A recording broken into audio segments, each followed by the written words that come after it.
Thank you, Donald, and good evening. Well, after the tragedy and the sadness, today has been a very odd, a very strange day. A day after which the Prime Minister has raised the threat level from critical to severe, and we have the army. We have soldiers in military uniform in Downing Street. We're told that major sporting fixtures will see armed soldiers. And let me tell you something really very odd about today and about the last 48 hours. That we've learnt more about Salman Abedi. In fact, we've learnt his name. We've learnt the fact that he went to Syria. We've learnt more about his family from American intelligence and from French intelligence than we have from British intelligence. And just in the last hour or so, the New York Times have published a whole series of pictures, even showing the actual bomb itself. Now, I was asking this question this morning on Twitter. I was accused by a Tory MP of threatening national security. And I do understand that there's been a big network today in Manchester, in London. There are several arrests that have taken place. They're looking for the links that Abedi had with other people, and clearly they're finding them, which is good.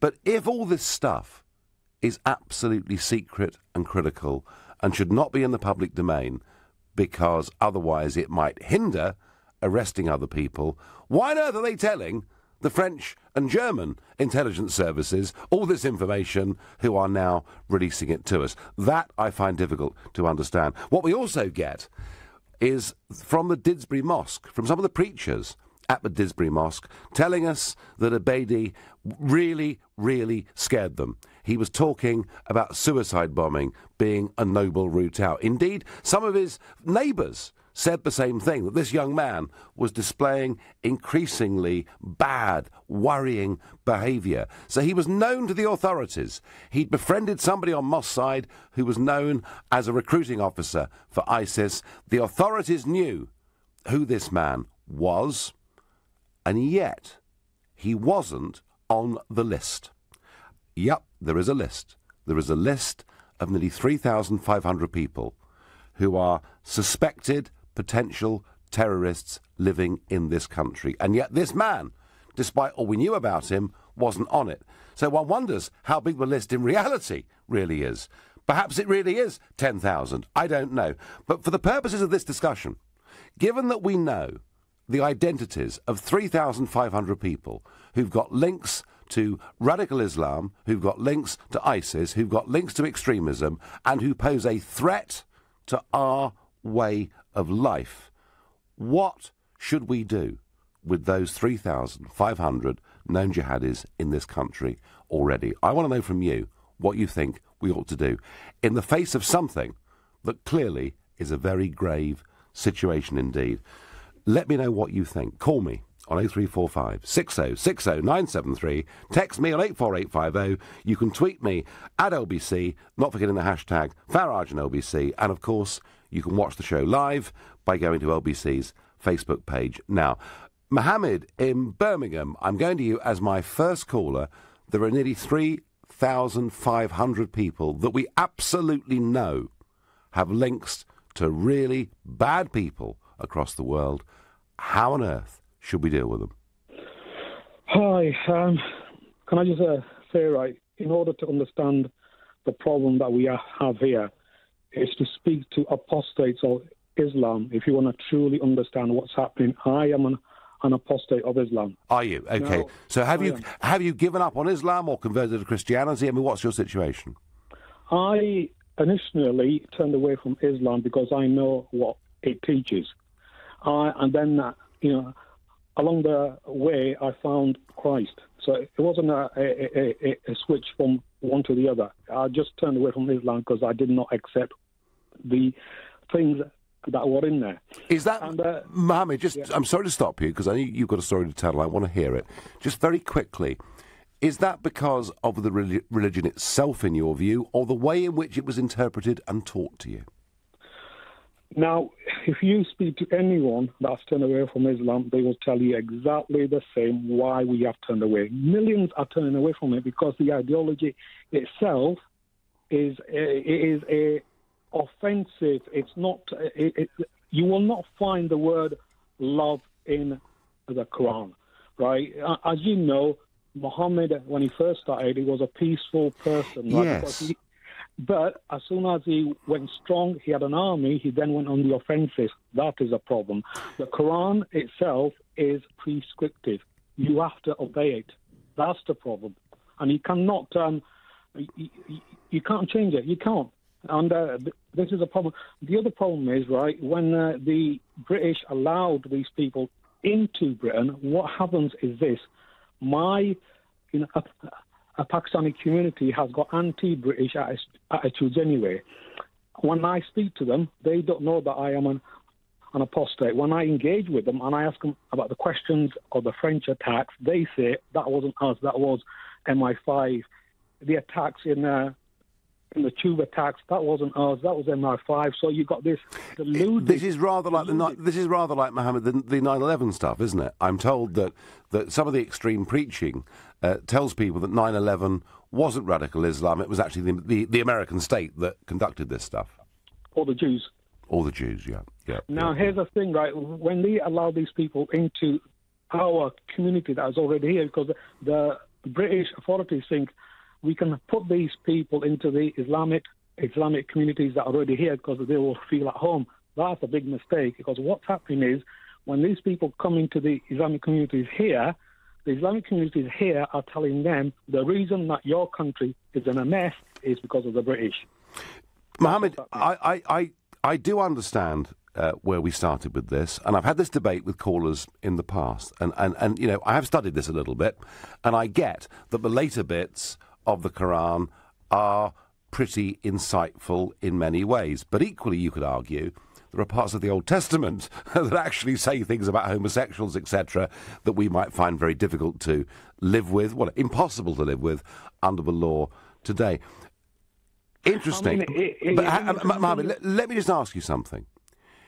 You clearly believe that the teachings of this book are bad and wrong, and you've turned away from it, and yet, am I not right in saying that the vast majority of people of practicing Muslim faith living in Britain today are peaceful and want to be British and part of our community?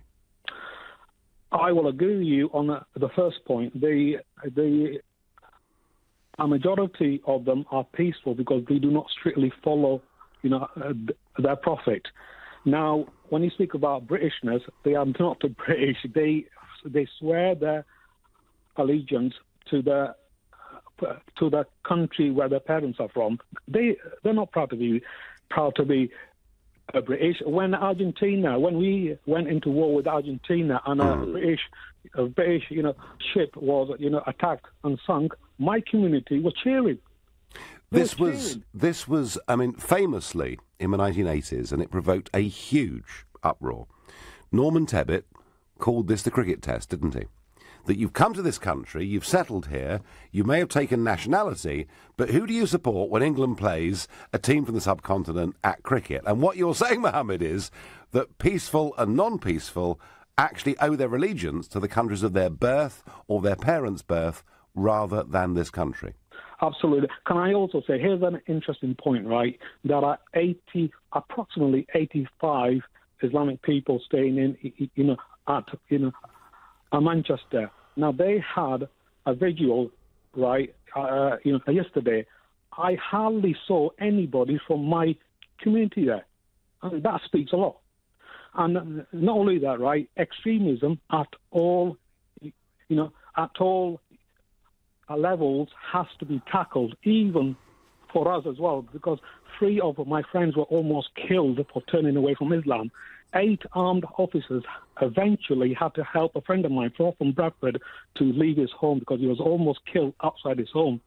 I do get the point, Mohammed, you make about apostasy, and I understand that if your neighbours, if they were of a more extreme mindset, may well make your life impossible. I understand that. But Mohammed, can I just return, and thank you for saying the things that you've said. Can I just return to the sort of main point of my debate tonight, that we have nearly 3,500 known jihadis in this country who we're scared are potential terrorists. What do you think, Mohammed, the UK authorities should do to them? Well, I mean, here's a prime example of what happened on a Monday night. The police were alerted on 2 occasions that this man was an extremist. He was dangerous. I know. And that just proves a point that the police, the authorities, do not understand the threat. Mohammed, the fact that the preacher at the mosque and neighbours and other people said this guy was showing some really pretty extreme forms of behaviour, and yet he still wasn't on the list of nearly 3,500, that worries me. But let me ask you again. There are nearly 3,500 people that the authorities in this country think are capable of committing acts of terror. Doesn't mean they all will, but their links and associations and their behaviour and their online activity says they may commit horrendous acts. What do we do, Mohammed? As a decent society that believes in the rule of law, what should we do? We can either stand idle. The authorities can either stand idle, or a parliament can either stand idle and allow another attack to happen, or they can change a law that will make it easier to throw these people out of this country. All right, Mohammed, listen, I thank you. We've had a very lengthy conversation. I'm fascinated by a lot of what you've got to say. Adam in Reading, what should we do? How do you view these 3,500 known jihadis? Hi, Nigel. I'm a convert to Islam. I've been a Muslim for 10 years. Yes. Massive fan of yours. Thank you for your help in getting us out of the EU. What we should do with these 3,000 is they should be deported. We've got this 0.7 aid budget. What we use the aid budget for is buying up influence in the world. We can say, look, Libya, if you don't take all of these people, all of these extremists, if you don't take them, you're not getting a single penny of aid. And we can use... I don't think, Adam, that's how David Cameron intended the 0.7% to be used. But Adam, look, if people have come into this country in the last few years, from Libya, for argument's sake, and they're not conforming or refusing to get on with our way of life, I would accept we can deport them. But what do you do about someone like Salman Abedi, who is born in Manchester, who has a British passport? Where do you deport him to? Libya. but hang on, he's British. No. But it doesn't matter. He's from a Libyan background. They're all Wahhabist, Salafist. Hang on. We can't just do broad brushstroke. I mean, you're a convert to Islam, and here you are. You're sounding like the English Defence League on this. Well, this is the thing. If we don't look, okay, all other Muslims are pretty much all right. You're not getting these issues from Sufis and Shiites and moderate Sunnis and stuff. It's all Wahhabis and Salafists. People don't understand this. It's Wahhabis and Salafists every single time. So, it's really simple. We need to start deporting these people. Otherwise, we're going to end up with a frigging race war. I hang out with Muslims all the time. I know the communities. I know how it works out, and I can see where it's heading. All these liberals don't know where it's freaking going. Right. So Adam, your point is it's certain strands of Islam that we have the problem with. The rest, people like you, we have no problem with at all. Yeah, exactly. Well, find somebody who isn't a Wahhabist or Salafist that's done any of this. It's always Wahhabist, Salafist. Well, Adam, I'm going to use that. I'm going to use that sentence. I'm not going to say anything myself. Adam has challenged you there. Can somebody please answer that question? If you're not a Wahhabist or a Salafist, do you pose any threat to this country at all? Adam, thank you. So, if Abedi had become a threat to this country, what on earth should we do with the 3,500 known jihadis in the UK already? Right now, you're listening to the Nigel Farage Show, exclusively on LBC. It's 7:16. Nick Ferrari at breakfast on LBC. Troops on the street, the terror threat moves to critical. It can't go any higher than that. Hi, Nick. I'm a Muslim and I'm disgusted by what's happened, but I do feel that our community isn't doing enough to condemn what's been going on. What should your community be doing then? When you step inside a mosque, you should automatically see something that says extreme views are not welcome here, and that should be very visible. I'm a Muslim. My parents are of Pakistani origin. They came in the 1970s. I can assure you, in my social circle, across all of my relatives, we are all working. We're trying to be good citizens. We are active citizens. But for some reason, there are pockets. There's not enough police. It's either all or nothing. And now the government's throwing everything at it. It should be consistent. There has to be more police on the street. Nick Ferrari at breakfast. Every weekday morning from 7. Only on LBC. With Hampton by Hilton. Now open in Aberdeen. Block management. 2 very simple words. But what do they actually mean? Well, there's budget approval for starters, then service charge invoices, health and safety paperwork, cleaning, gardening, maintenance, inspections, contracts, insurance, emergency call-outs, and a whole lot more besides. So for complete block management solutions, just remember 3 simple letters: ABC. ABC Estates will take care of all your day-to-day management, leaving you as happy as Larry. See abcestates.co.uk or call 0800 888 6688. When you need more space. Think creatively. What could you use a log cabin for? A studio? A home office? A den for the kids? Creative Living will design and build a log cabin to suit your needs, even taking care of electricity and climate control. See for yourself at our 3 large cabin display villages in Surrey. Find out where at creativelivingcabins.co.uk. Your own log cabin, handcrafted, the creative living way. Find the feeling on your next city break with Monarch. Book now at monarch.co.uk. Fly to Lisbon, Rome, Barcelona and many more. Terms and conditions apply. All holidays ATOL protected. Creating a perfect holiday with Travel Republic is just like creating anything. You start off with the basics, like, I want a beach holiday. Then you add a little more. A 4-star hotel. Then you add a few more flourishes. Near the beach, a local restaurant, flights from your favourite airport, and it's all been reviewed by people like you. And before you know it, you've made something really special. Book your perfect holiday. Search Travel Republic now. Travel Republic. Yours for the making. ATOL protected. It's lights out and away we go. That emergency plumbing job is no match for Nigel and his Renault Traffic van. It's his best performance yet. Renault Pro Plus vans are trusted as the logistics partner to the Renault Sport Formula 1 team, delivering vital components day in, day out. See how the award-winning Renault Pro Plus range can power your team with reliability and aftercare service you can count on. Visit one of our Renault Pro Plus specialist dealers to find out more. Divorce can be expensive. It affects your finances, assets, home, savings, pension, and most of all, your relationship with your children. It's probably one of the toughest times you'll ever go through. Cordell & Cordell understands these issues and helps men maximise their roles in their children's lives. Call now on 0330 60 60 161 or visit cordellcordell.co.uk. Office in central London. A partner men can count on. Get a carbon monoxide alarm you can hear. And get an expert to do a safety check every year. Carbon monoxide. Don't be a victim of the silent killer. The Nigel Farage Show. Text 84850. I tried last night, in the light of the absolute horror from Manchester, to have a show where we'd reach some positive conclusions. Conclusions about how we could stop radicalisation happening in our schools and prisons elsewhere. And we took some advice from President Trump's advisor on these things as to how they're dealing with it in America. But I want to say something tonight that maybe is a little bit depressing. I've said already that there are nearly 3,500 known jihadists, people on a suspect terror list in the UK already. Andrew Parker, who's the Director General of MI5, said there are at least 3,000 committed jihadists in the country, and they are just the ones we know about.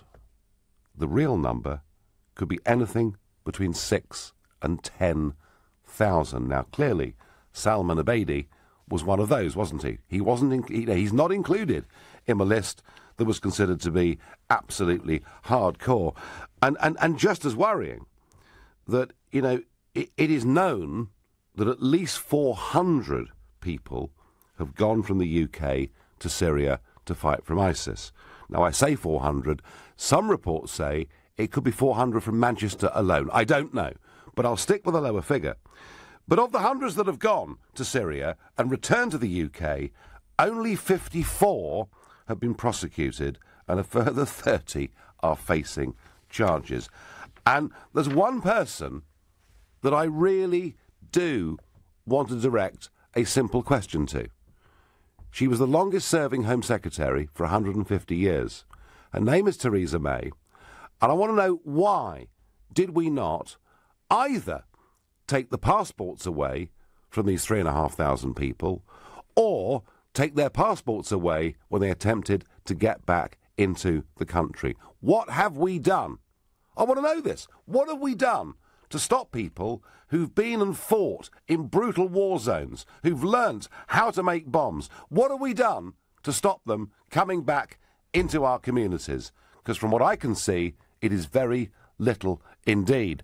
I get on text, Nigel, great to listen to your show. I believe the 3,500 people need to be incarcerated or deported immediately. It can and should be done. We had some of that last night as well. I also get certain states in Germany are deporting people and go back 2 generations to their grandparents' countries. If they can, why can't we? Asks Anne in Basingstoke. Yeah, Anne, I heard the Merkel government saying this. There's an election coming up, Anne. They're not actually doing it. They let in over 1 million people in 1 year, and as a means of trying to quieten down a public that are angry with them, they said this is what they do. They're not actually doing it. Nigel, the reality that is very concerning is these perpetrators are now second generation or more. The only way is to adopt a more Australian approach, says David in Birmingham. Well, the Australian approach, David, would be you're careful about who comes in.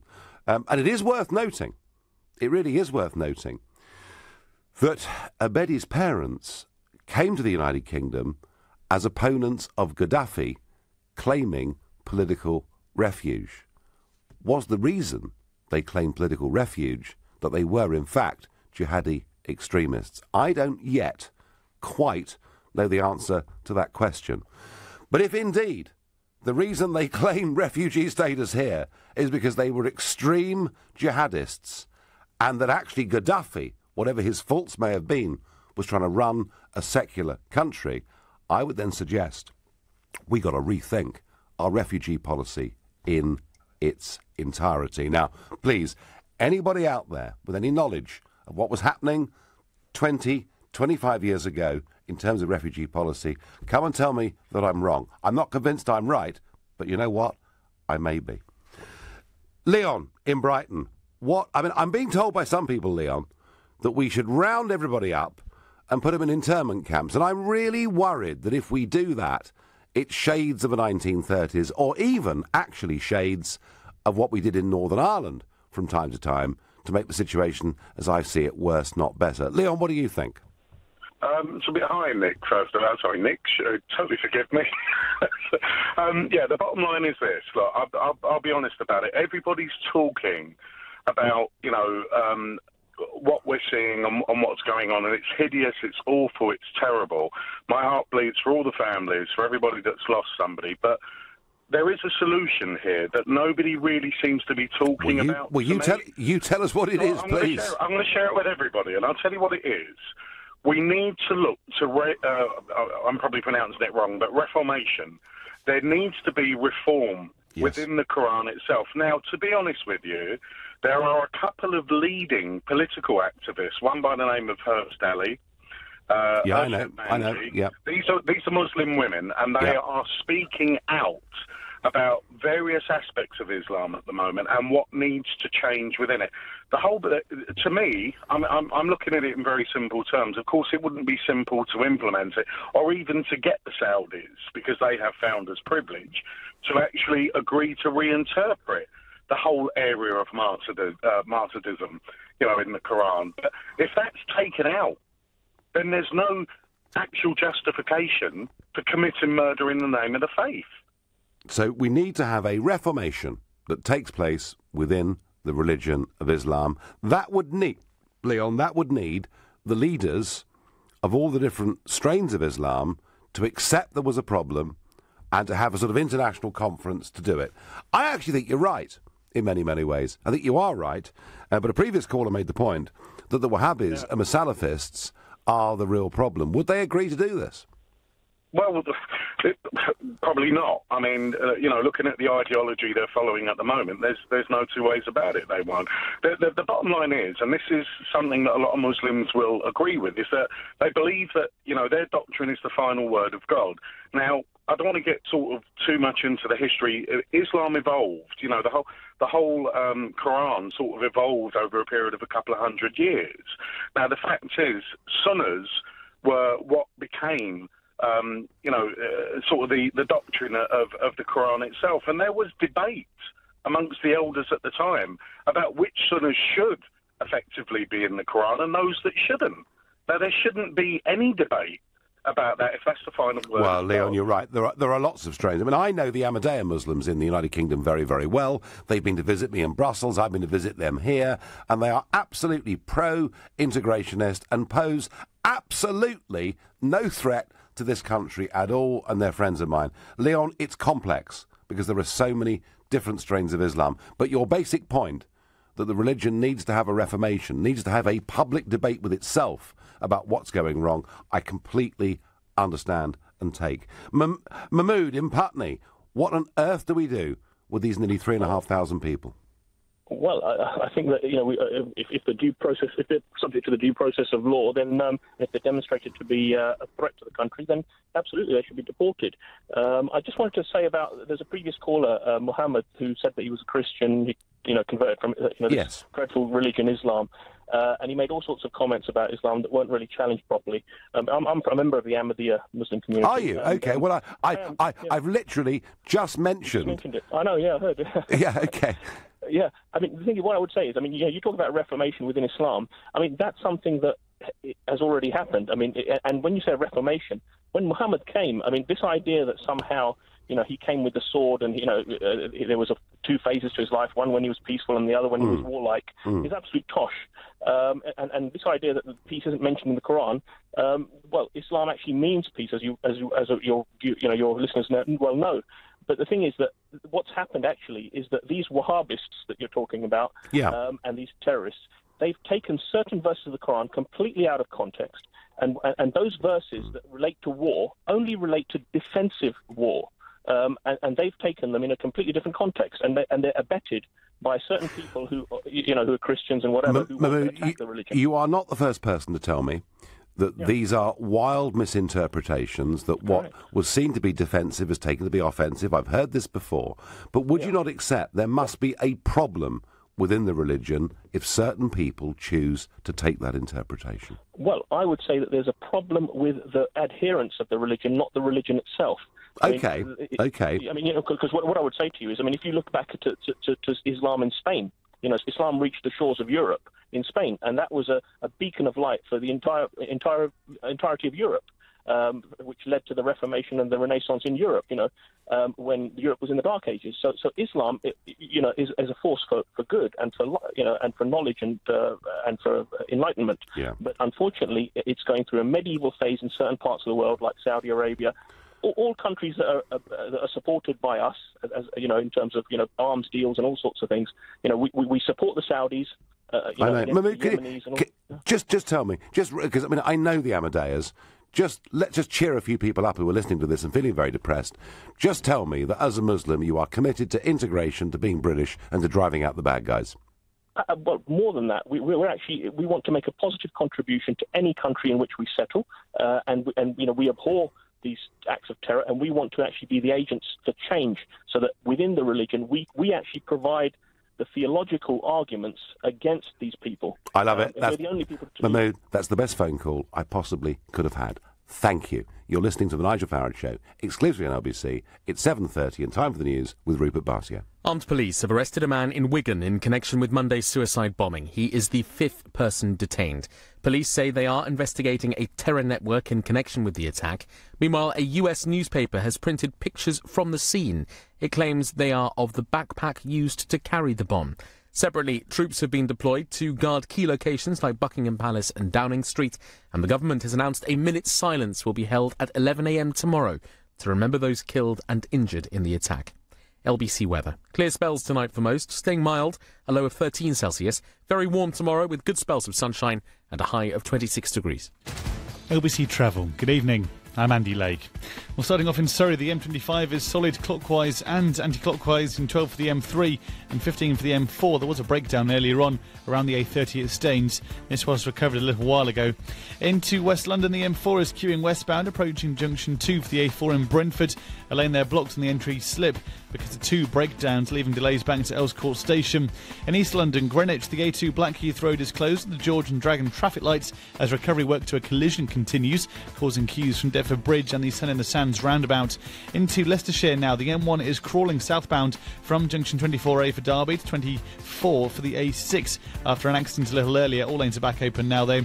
Severe delays in the West Midlands coming along the M6 though. Southbound it's down to just 1 lane from 4 after a fuel spillage and a collision involving 3 lorries near junction 9 for Wednesbury. Queues there of around an hour back to junction 11A for the M6 toll. For more real-time traffic updates, go to lbc.co.uk. This is LBC. The FCA has introduced a deadline to permanently end claims for missold PPI. When this passes, you could miss out. And with billions of pounds still to be repaid, some of that money could be yours. So call now and speak to Claim for Refunds. We have helped thousands win millions since 2009, and we could help you too. All we need is the name of your bank. So if you've had any loan or credit card, let Claim for Refunds find out for free if you had PPI. And if you have, you can claim yourself, or we can handle it for you. It's up to you. And if we don't win your money back, you don't pay a penny, guaranteed. You could be owed thousands and not even know you have PPI. Call 0800 180 8180 or text PPI to 88882. Oh, the garden's an absolute mess. It's my turn to have the cross-stitch crew round for tea and Battenberg. I'll have to get a landscape gardener in and a wildlife expert. It's a jungle out there. We could be eaten alive by those deadly flutterbugs. Oh, relax, relax. It's Trust a Trader. Marvellous local tradespeople who've been tried, tested and reviewed. All specialists in their areas, from landscape gardening to pest control. Oh, visit trustatrader.com. Trustatrader.com. I've broken down, Churchy. Cars like me belong in the fast lane, not the hard shoulder. Oh, yes. Oh, now I'm really going to blow a gasket. No. Don't end up stranded when you break down. Churchill offers new motor customers free breakdown cover. Oh, Churchy, my knight in furry armour. Oh. Churchill. Depend on the dog. First year free breakdown service provided by Green Flag, roadside only, new business policies only, excludes NI, underwritten by UK Insurance Limited, terms and conditions apply. So what does everybody love about Basics from Oasis Dental Care? I love getting affordable private dental care at my local Oasis practice. I love having the treatment I need at a fixed price. I love booking an appointment at a time that suits me. With Basics, we're sharing the love at Oasis practices all over the UK. Book a Basics checkup now for just £30 at oasisdentalcare.co.uk. What's not to love? Participating practices only. Terms and conditions apply. See website for details. With thousands of seats at £30 one way, find the feeling with Monarch. Fly to Spain, the Canaries, Portugal and many more. Book now at monarch.co.uk. Terms and conditions apply. The Nigel Farage Show on LBC.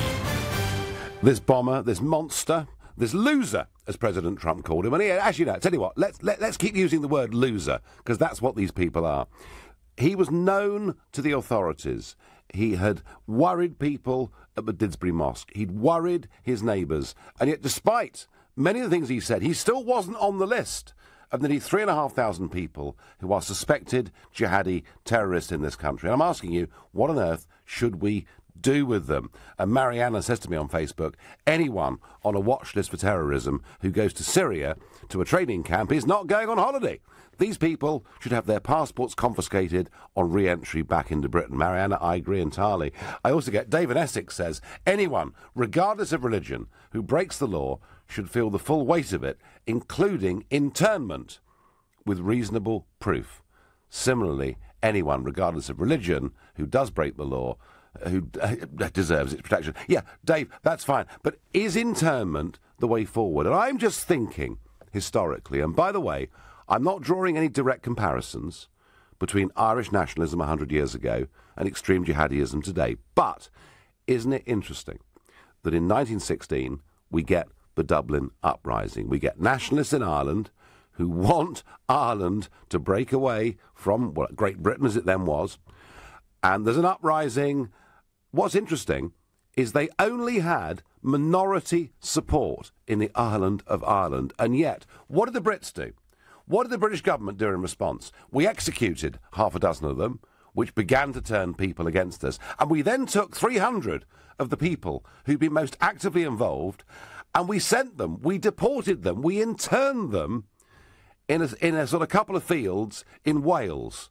And we chucked them all there together, and they were there together for 2 or 3 years. And when they came back to Ireland, they were far more extreme in their Irish nationalism than they'd ever been. And they came back into... They were fanatics by the time they came back. And they came back into an environment that the British had made worse by executing some of the ringleaders rather than showing clemency. And you know what really worries me, folks? Look, I have been warning for 10 years that we're making horrendous mistakes in terms of our gutlessness, in facing up to the mistakes of multiculturalism, in not vetting properly people who come into Britain. And I'm seen, I guess, by many in Westminster as a hardliner on this. But the last thing we should do is round up 3,500 people and put them in some internment camp somewhere, because you know what? If we do that, we will turn hundreds of thousands of law-abiding Muslims in Britain onto the side of the bad guys. And that is really what I believe. Sure, we've got to monitor them. Certainly, we should stop anybody who's been to Syria. Just take their passports away. Get rid of them. I agree with that entirely. But I worry that this idea that we round everybody up actually will make the problem worse. That's how I feel. Please, anyone... if you agree with me or disagree with me, it's 0345 6060 973. I'm going next to Zach in Halifax. Zach, good evening. What on earth do we do, Zach, with nearly 3,500 people who pose this threat to us? Do you know what? I disagree. I think we need to lock them up. Do you? Okay. Yes. I'm a proud British Muslim. I voted Brexit. I like some of the things, but I do think some people should back off the whole Muslim thing. We're normal. We're just like you, and we kind of go to work and do our things and enjoy things. But these are idiots. You know, these people. If they don't like this country, they need to be locked away. But Zach, you know, you're a British Muslim, and you've said all the things you've said. But these people who are committing these acts of horror believe they're doing it in the name of Islam, Zach. They're not doing it in the name. But they believe they are. Do you know what you said? The hundreds of thousands of Muslims will not turn against this country. They'll actually support you. They'll say no, because you know the communities are fed up of it. We're fed up of it. There's a word we say, badnami. It's the shame and the things that these guys are doing. I mean, you had a caller before who was talking about the Salafis and the Wahhabis. Yes. This guy wasn't a Wahhabi or Salafi. He was a pothead. He was. Do you know what, Zach? What is really I'm pleased you've raised that. There's virtually no one that's been involved in suicide bombings or terror attacks in Europe over the last few years that has not had a habitual drug use problem. There's one more thing I'd like to say. My son's Arabic Quran teacher. He's a prison imam, and he was part of the sort of counter-extremism project, so basically a de-radicalization project. And they would sit down, and he's a very, very learned man, and he'd sit down with them, because what these guys do, they'll take a little bit and take it out of context, and then they'll use that and they'll believe in that. A sentence that's half a sentence without the paragraph, and they'll stick by that. And people like him would then bring him and basically say to them, look, this is. They'll argue them and they'll make them see sense. And guess what happened? The government cut all the funding for this. So the problems that you have problems in prisons where they need to fix. I mean, isn't Zach one of the questions here? Did Mrs. May, as Home Secretary, during this period in which this deteriorated, did she do enough?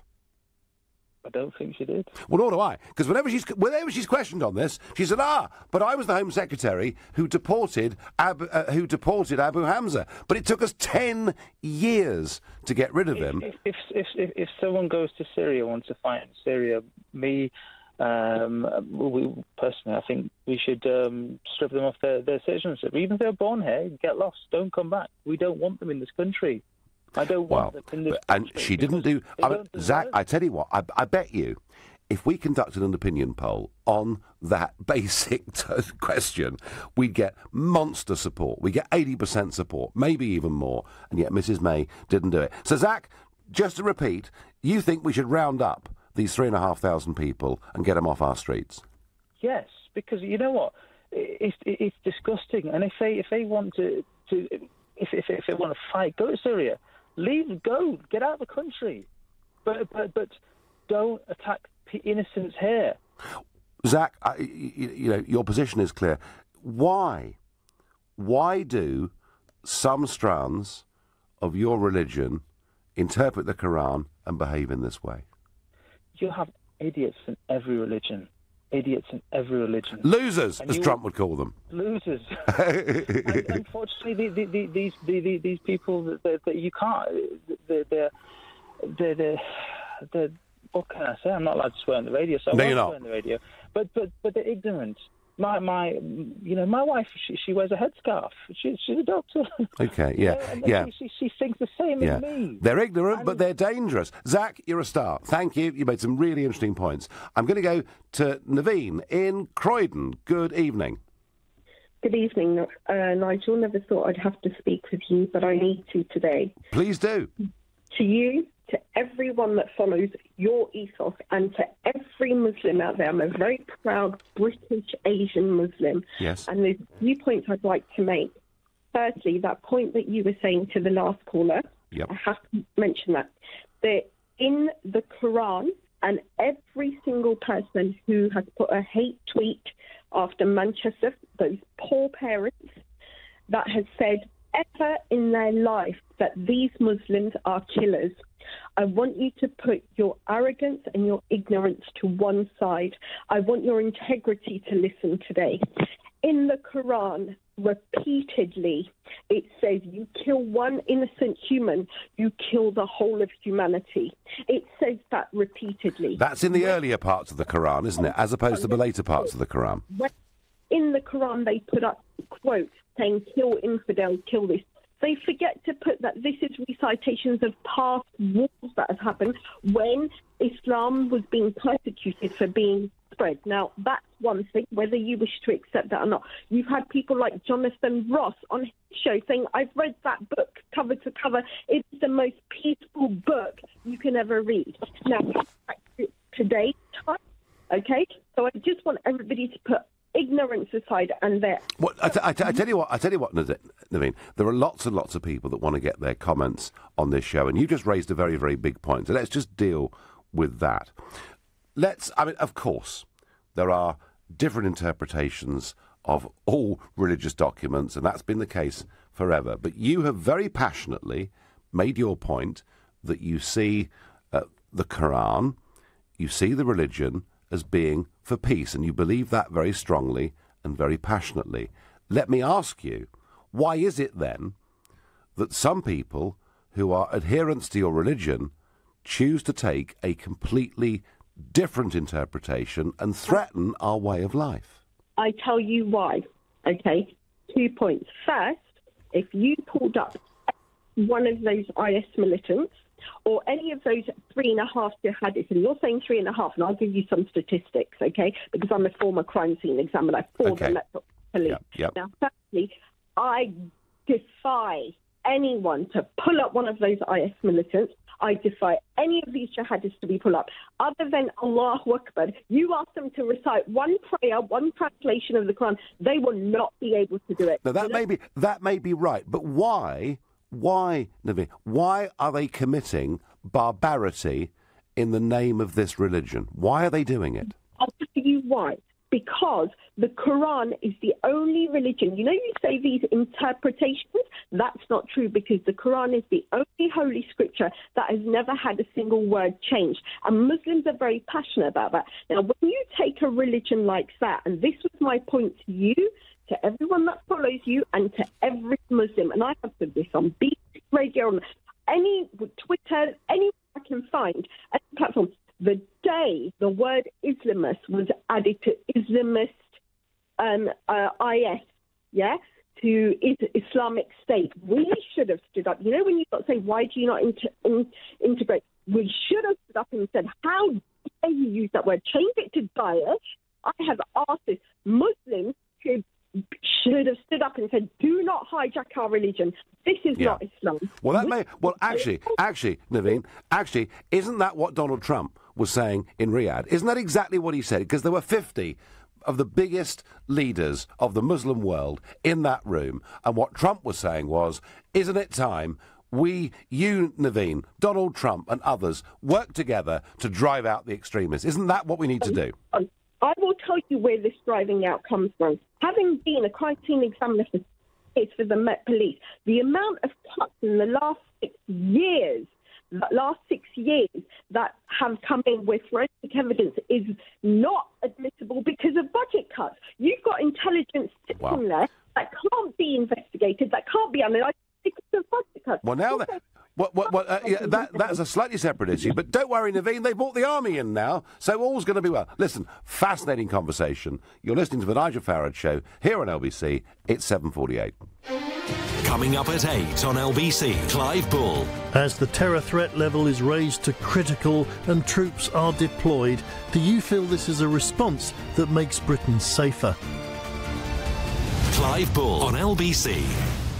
Let's not wait any longer. The Wickes 50% off kitchen unit showroom sale is now on. Plus, there's up to 3 years interest-free credit on qualifying showroom kitchen purchases. Offers end 29th of May. Wickes. Let's do it right. Credit subject to status. 0% APR representative. Deposit required. Conditions and exclusions apply. See wix.co.uk. Wickes acts as a credit broker and offers credit provided exclusively by Hitachi Capital UK plc. Each authorised and regulated by the FCA. BT's biggest ever SIM sale is now on, with huge discounts for everyone and even bigger savings if you've got BT broadband at home. Whether you use a little or a lot of data, we've got a SIM for you, with savings of up to £108 a year. Plus, join online and you'll also get a free Amazon gift card worth up to £90. But hurry, BT's biggest ever SIM sale ends 1st of June, so visit bt.com/SIM only now. UK calls, text and data. Savings include £5 monthly discount for BT broadband homes. Excludes business. Compatible phone required. Made in a locking. Terms apply. How easy would life be if we could just fast forward the bits we don't like? Like selling your home without filling it with a scent of baked bread, fresh coffee and flowers. And thanks to Property Rescue, you can. With a guaranteed cash sale and no risk of a broken chain, you could even exchange within 48 hours. So, no need for the bread, the coffee or the amateur floral arrangements. Get that just sold feeling with Property Rescue. Fast forward to a brighter future at propertyrescue.co.uk. Well Man and Well Woman are the leading multivitamins for men and for women. Comprehensive formulas with vitamins B6 and B12 to support normal energy release. Live life well. Well Man and Well Woman from Vitabiotics, the UK's #1 vitamin company. From Boots, pharmacies and vitabiotics.com. At Oak Furnitureland, everyone knows our furniture is 100% real hardwood. And it's also 50% off. But most importantly, it's 100% real hardwood. Yes, but don't forget it's also 50% off. Don't miss Oak Furnitureland's Bank Holiday Sale, where everything's 100% real hardwood with up to 50% off. Our Bank Holiday Sale ends this Monday with up to 50% off. Visit oakfurnitureland.co.uk to find your nearest store. Representative 0% APR. Deposit 564252. Optional final payment 10,169.28. Subject to status. Westway. The Westway Swap and Save event is back. Visit Westway and swap yourself into a brand new Nissan Qashqai for just £159 per month and 0% finance. We've many more sensational 0% offers on selected Nissans, including Juke and Pulsar, plus deposit contributions of up to £750. So hurry, swap and save with Westway. Google Westway Nissan today. The Nigel Farage Show. Text 84850.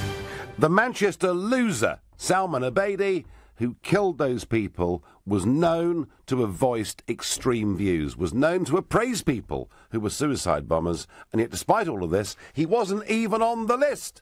The nearly 3,500 people that the authorities know are a serious terrorist threat in this country. And I'm asking you, what should we do with them? And views vary, but quite a few of you over the last couple of days are saying we should intern them, we should lock them all up. And I'm worried about that. And I wonder whether actually legally we can do that. Anna in Leicester, what do you think we should do? Hi, Nigel. Great to talk to you. Good evening. I'm a human rights master's student, and the idea of sending them back, locking them up, taking out their passports is ridiculous. And it's not a country we want to live in, that we would be proud to live in. We mock countries that behave this way, and it's just outrageous. And listening to your previous callers, listening to Muslims having to justify themselves is a joke. It's like making men justify themselves for all the rapists in the world. Yeah, no, I understand that. And it's interesting. You're studying human rights. I am. Is the reason, and I'm not saying we should deport people, and I'm not saying we should intern people, but is the reason that we really can't do it because of European human rights legislation? Partly, but another part of it is that the focus should be on focusing on eliminating segregation, integrating people. Everybody has a freedom to their conscious freedom of thought and religion. We just have to respect that. And as long as they're not doing anything illegal, there's nothing we can do with them. But whether European human rights make us a better world or not, they certainly restrict the power of government, don't they? Because when Theresa May was Home Secretary and attempting to deport Abu Hamza because of him constantly claiming various articles of human rights, it took 10 years to get rid of him. And if we're facing, let's just say, Anna, for argument's sake, and I hope I'm wrong, let's just say this situation deteriorated and got worse, and the government wanted to invoke emergency powers. Now, I'd be nervous about it, but supposing they wanted to do it, they couldn't do it, could they, as part of the European Convention on Human Rights? No, they couldn't, but that's not a bad thing, because as soon as you start letting them do that, you have the government throwing people into jail for no reason, torture, no trials. That's not the kind of country we want to live in, where people disappear. No, I understand the argument for, but what's interesting, Anna, is this. Theresa May, as Home Secretary, said we must withdraw from the European Convention on Human Rights, and now she's U-turned in the manifesto and says we're going to stay part of it until at least 2025. Can you be a tough Home Secretary and maintain the European Convention on Human Rights, for good or bad? Yes, you can. You can. So you would say... No. Listen, I'm not knocking your arguments. I'm just teasing them out. So you're saying that what we do with the 3,500 is we carry on, as we've always done, and we say they are innocent until they do something wrong and make themselves guilty. We do, and we also believe in the forces and the intelligence of our country, which is fantastic. OK. Anna, thank you very much indeed. David on Facebook says you can remove those 3,000 jihadists, but another 3,000 will replace them. Remove those, and you'll have 3,000 more. Oh, David, you're being negative, but maybe you're backing up my point that if we go for internment, we'll find ourselves with a lot more radical jihadists than we actually started with. And I'm thinking probably the last call of the evening is Martin from Anglesey. What do we do with these people, Martin? Hello, Nigel. Good evening. Good evening. I have to sort of put my politics out front before I start.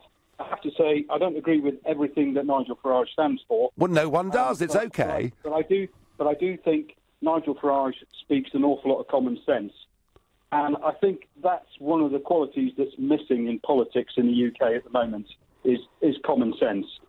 And there are supposedly 3,000 of these people, 3,500. I wouldn't know what the number is. Sure. Sounds like a very, very big number to me. What I'd suggest is there's probably, 100, maybe 200 of these 3,500 people who I would regard as Premier League, They're the people. But how do you know, Martin? How do you know it's not? How do I know? I don't know. But let's suppose it's 10 times that number.